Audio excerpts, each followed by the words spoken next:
Hi, welcome to the Advocate Video Podcast. I'm Emily Toman, editor of the Far North Dallas Advocate, and I'm here with our publisher, Rick Wamre, and we're continuing our coverage of the Dallas mayoral race, talking with each of the candidates about their plans if elected. Today we're here with former Chief of Police David Kunkle, who's running against District 12 Councilman Ron Natinsky, and former Park Board President Mike Rawlings. Mr. Kunkle, thanks for being with us. No, I'm honored to be here. Thank you. Thank you. We'll start by talking about the article in Sunday's Dallas Morning News most recently, where you're quoted as saying, the other candidates can talk about what they plan to do. I talk about what I've done in the areas that are most important. Having somebody who understands government budgets, where to trim the fat, and how to help set priorities is probably better than a CEO. What would you cut exactly, and what kind of new expenditures would you support? There are cuts that I have identified could be made. Part of the difficulties or beauty, depending on how you want to look at it, being the Dallas mayor, that you really cannot do anything unless you get at least 7 other votes with you in support of what you're trying to do. So what I generally believe that the budget should not be cut across the board cuts, because what happens then, you make cuts in areas that should continue to be invested in at the same rate you make cuts in other areas which are less important. Determining what's less important in a city budget is really difficult because every program area has a constituency that will fight for it. My view is that the budgets have to be worked on all year, and the role of the council should be setting policy priorities.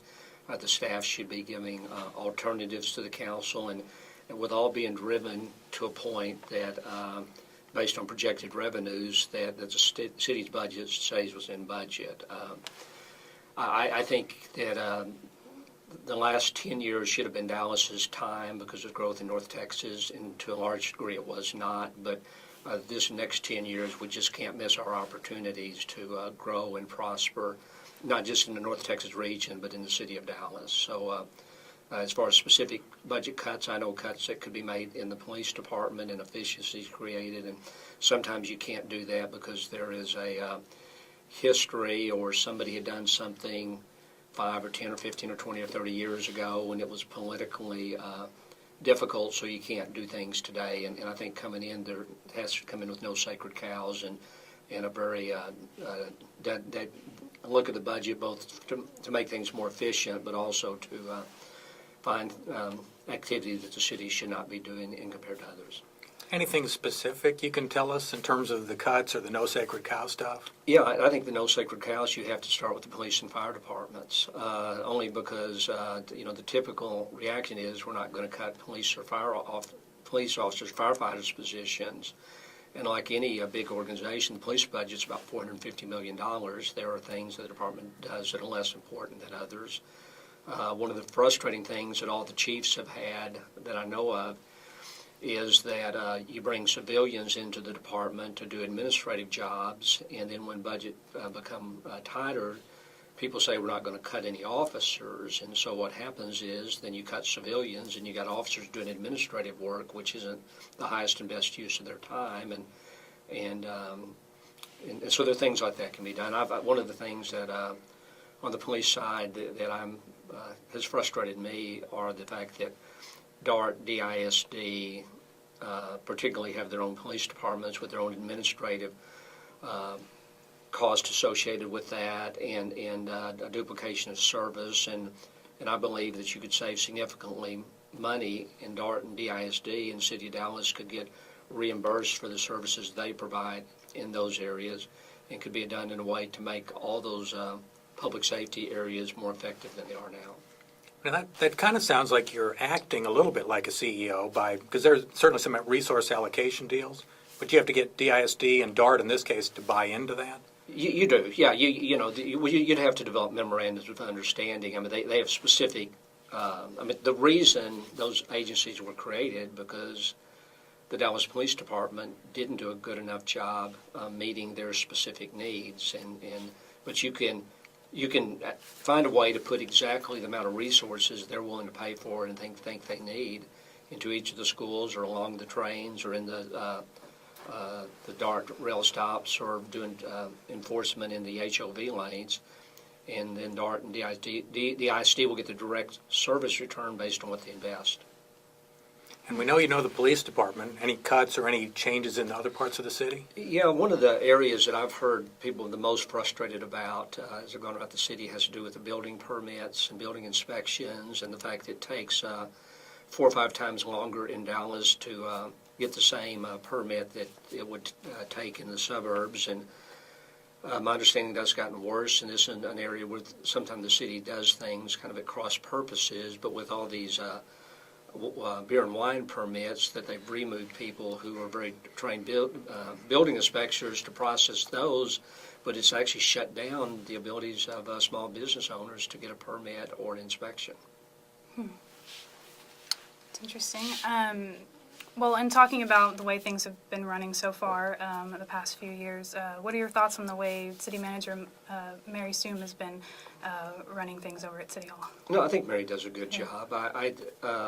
We have a unique form of government. If you read the city charter and see what the mayor actually can do, by charter there's very, very little, so the mayors have to step up and sometimes grab more than what it appears they should under the charter. But to a degree, our form of government, in my view, doesn't have an executive branch. It has a lot of things that are on the legislative side, but as far as anybody saying, this is what we're going to do and this is where I'm going to lead the city, there aren't really much tools, formal tools for a mayor or anybody else in the city of Dallas to do that. So it's up to the council to make things happen.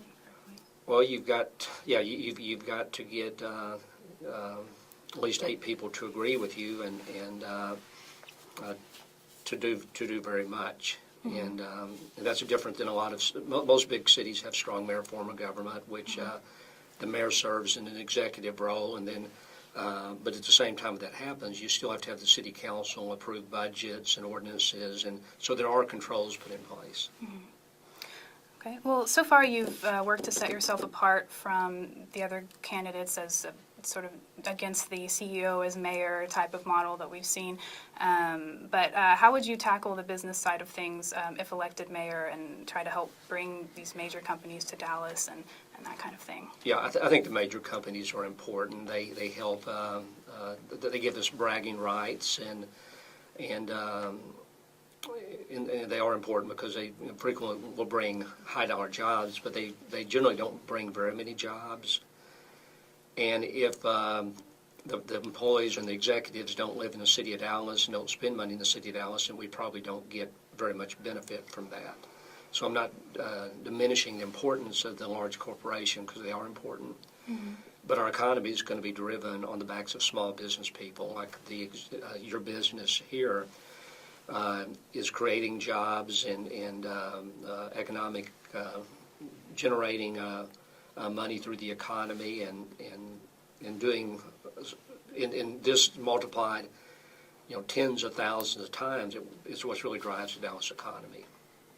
So Mayor Leopard and I guess to a certain extent Mr. Tatinsky were kind of proud of sort of the big operations or the big trips that they took maybe to China, or they were out soliciting business all over the world, and you seem to be taking a more local view. Am I reading that wrong? Or Maybe a little bit. I think we need foreign investment to come in, and it needs to invest in our real estate. It needs to. We need to be good trade partners. I don't know how much those foreign trade missions have brought in based on the investment on how much they've actually brought in into the city. I've my view. I believe in regionalism, and I think that's really important when it comes to water and generally with transportation. But I think we have to be careful at the end of the day that we don't advocate regionalism to the expense that the city of Dallas suffers while our suburbs prosper. And I know a lot of people have been talking and writing about it, but the census numbers which came in and showed our population adding 9,000 people while the rest of the North Texas area added 1.3 million. I don't like the way the regional chamber does their work, which is market Dallas as a North Texas region, and that puts us disadvantaged compared to the suburbs where they have their own chamber, which are solely focused on helping small business develop and track businesses to their corporate city limits. So I think too often our taxpayers, residential taxpayers, bear the brunt of these regional big-ticket items to the expense of our own self-interest. We pay higher taxes and in almost all cases get less services than what the suburbs get. So I want to sound like a crackpot in any kind of way, but I think that essentially the deals which has been advocated is, if you live in the city of Dallas, we're going to sell this big project, and if you spend a lot of your tax dollars on it, then there's going to be good things that happen within your neighborhoods. And for about 25 or 30 years that I've been watching, that doesn't seem to be the case. So what is it that we need to do to make our city and our neighborhoods more livable, make people actually want to live here and not just visit because there's a huge convention center hotel and that kind of thing? Yeah, I really do think it's about neighborhoods. That urban economies are very complex, and there's lots of moving parts to make it successful. But I think if there's a single thing you need to do is have neighborhoods where people want to live and they support neighborhood services and business. You can find very prosperous cities with good downtowns. Hartford, Connecticut is the insurance capital of America. But Hartford, Connecticut's doing terrible because their neighborhoods have been allowed to decline, even though there's downtown business here. And that's really kind of been the story of downtown Dallas till recently, that people left downtown at 5 o'clock, nothing going on, and so anyway, I think that strong neighborhoods are the key to making this city prosper. I was at the event North Oak Cliff, their Mardi Gras celebration, and I think anybody who saw that saw how wonderful it is and can be to live in an urban part of the city, and the diversity and the energy and the small businesses which have come and occupied those old retail or old warehouses. It was really magical, and to me that's the vision of the city, is to make more neighborhoods function that way.